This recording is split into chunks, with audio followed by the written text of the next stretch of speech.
Non, il faut faire l'amour dans le foyer. On ne fait pas l'amour dehors. Ça, c'est un perd-temps, c'est-à-dire que tu perds tes coups de rang tranquille. Ça sert à rien, quelqu'un va aller te cogner quelque part, tu restes avec les cicatrices aux fesses pour rien cadeau. Et celui qui vient t'épouser vient te prendre avec les cicatrices aux fesses. Ne faites plus les choses des gens qui ne connaissaient pas. Vous avez déjà vos grandes sœurs comme les nous, comme ça là. Nous ne sommes pas ici là pour blaguer. Nous sommes ici pour vous apporter un plus.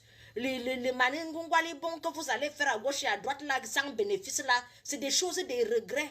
Tu fais l'erreur, tu ramasses le syphilis, la syphilis, le sida, une grossesse même que quelqu'un va t'abandonner avec, tu te retrouves avec c'est-à-dire que un mauvais sang dans ta maison où la personne, tu partais juste faire que tu veux aussi faire. Beaucoup d'enfants sont nés dans l'ingungwali bon, c'est-à-dire que toi aussi tu es parti comme ça là. L'enfant aussi est entré, ah, tu assumes aussi. Ce n'est même pas parce que tu as désiré. Et c'est voilà une vie qui va en cacahuète. Et tu te retrouves avec un enfant qui devient ton souffre-douleur. Dès que tu regardes sa tête, tu penses comment son père est malhonnête. Tu coxes l'enfant comme ça là pour rien. L'enfant commence même à te mettre mal à l'aise.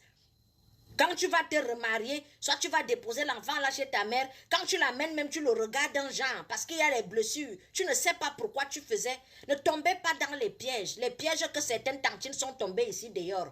On n'accouche pas pour accoucher. Allez coucher dans le foyer. Allez accoucher dans le foyer.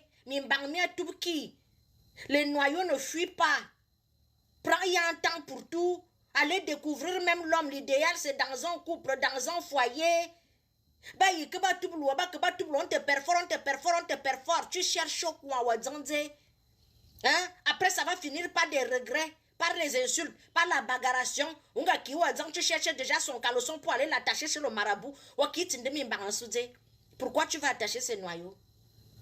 Hein? Lui venait faire. Est-ce qu'il t'a dit qu'il voulait se marier? Toi aussi tu étais naïf. Tu croyais qu'il voulait t'épouser? Non, il ne voulait pas t'épouser, il voulait juste te faire. Toi aussi tu avais les espoirs que après avoir fait, il peut changer d'avis. Non. Un homme qui entre dans ta vie, qui veut te faire le tataboum, il te fait le tataboum, il disparaît. On a regret. Si l'enfant entre, l'enfant entre. Quand il disparaît là que tu es enceinte, il y a 40 ans, vous avez programmé que quand vous allez faire le tataboum là, c'est pour porter la grossesse.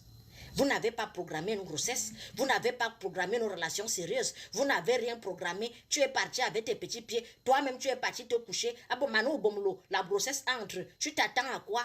Pour gérer un enfant, il faut être émotionnellement stable, financièrement stable, psychologiquement stable. Sinon, l'enfant là va devenir ton souffre-douleur. Parce que l'enfant te dit, maman, j'ai faim.